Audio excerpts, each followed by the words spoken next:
Hi everybody, welcome to my video of shared reading with Cora Vocabulary at Home. My name is Maureen Donnelly and I am the curriculum manager at Tobii Dynavox, and I want to say for myself and on behalf of my colleagues that we're all here for you. And we know that this season of trying to work and having our kids at home and worrying about them maintaining their language and literacy skills can be very stressful, but we are here to help. And the focus of this talk today is to help you to see that there's one thing you can do with your kids at home that's going to pay dividends in the long run, not only in their ability as beginning communicators and readers or emerging communicators and readers, but also in helping them develop a disposition or a lifelong love or interest in reading. And it's called Shared Reading with Core Vocabulary. You can do it at home and you can start today. So in case you aren't aware, we have this practice we call shared reading, and it's actually very simple. And what it is on each page, you have a meaningful and interactive conversation that sort of occurs side by side as you read text to your child. The benefits of shared reading are almost too many to mention. But first and foremost, shared reading allows children to enjoy and learn from books that they may not be able to sort of navigate and comprehend on their own. It ensures that they feel successful while they interact with books. It builds knowledge of words and vocabulary. It helps kids understand how books work. It helps them develop concepts of print, how it looks, how we use it, the features we pay attention to. And most important to me, it helps children connect to the pleasures and purposes of reading in the first place. We read to discover, to learn, to connect, to relax. There's so many reasons that we read. And when we make it pleasurable and meaningful, we sort of build that incentive to help kids partner us in supporting them in becoming readers. So shared reading and core vocabulary, a focus on core vocabulary is an excellent place to start for an emerging communicator because just by learning the small set of words, we give kids the power to communicate not only wants and needs, but thoughts, feelings, and ideas with just this small number of words.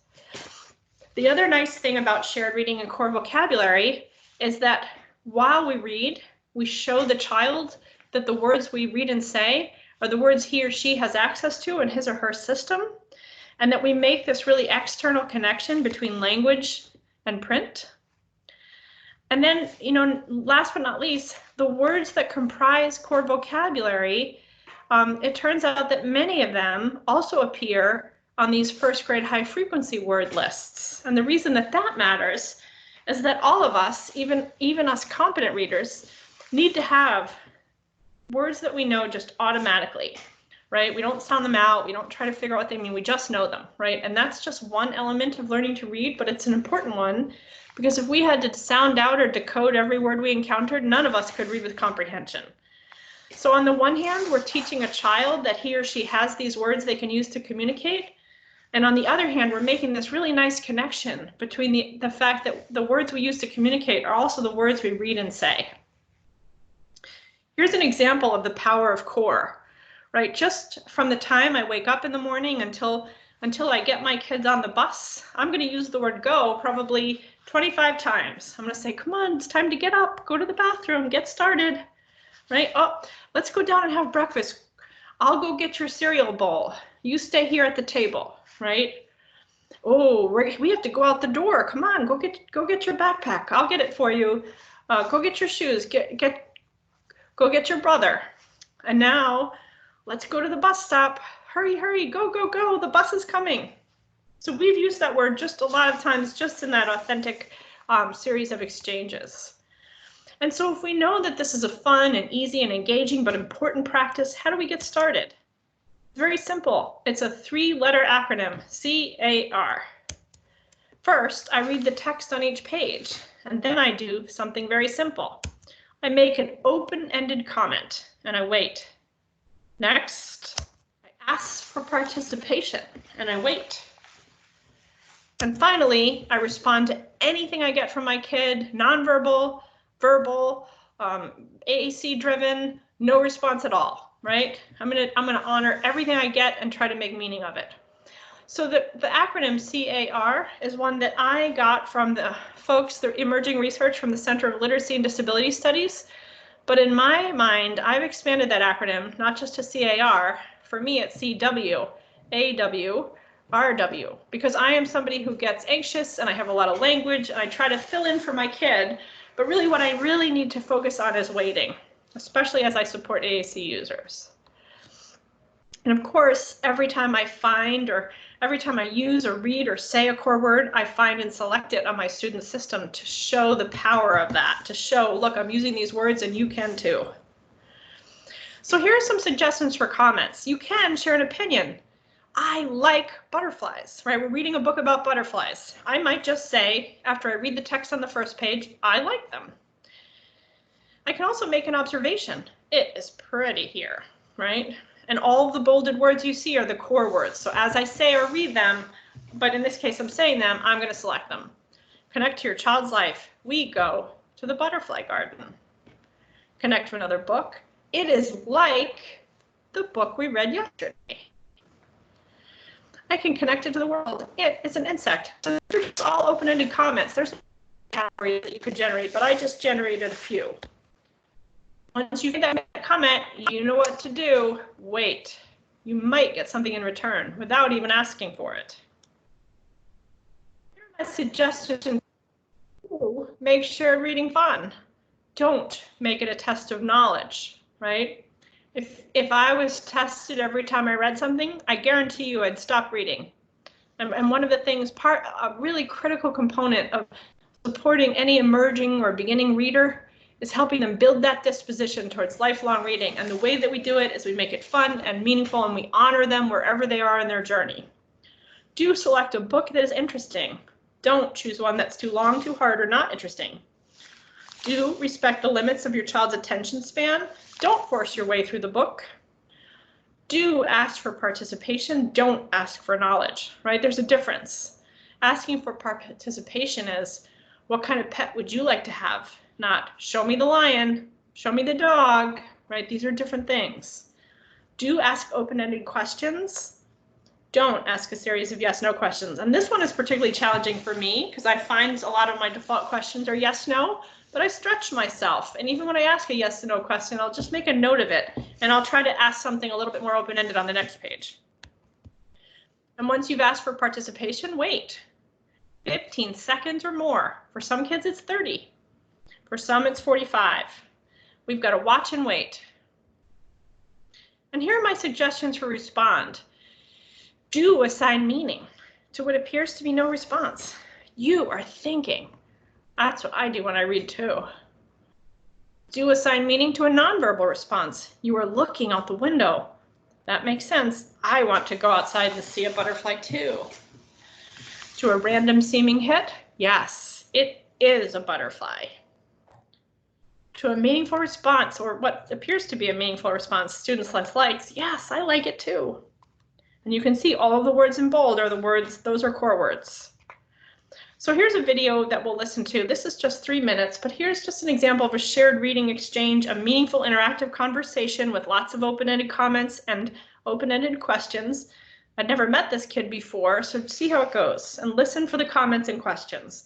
And look at how we never ask him for the knowledge, but he winds up volunteering it anyway.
So that is an example of commenting, asking, and responding.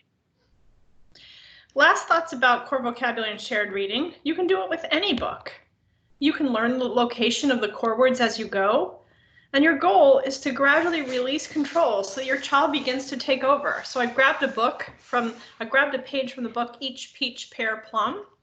And this book says, Bo Peep up the hill, I spied Jack and Jill. It's a silly rhyming book. So if I was going to comment, ask, and respond, I might say, I spy Jill. What do you spy? Right? Here's another book, The Napping House by Don and Audrey Wood. And on that granny, there is a child, a dreaming child on a snoring granny on a cozy bed in Napping House where everyone is sleeping. I see a cat.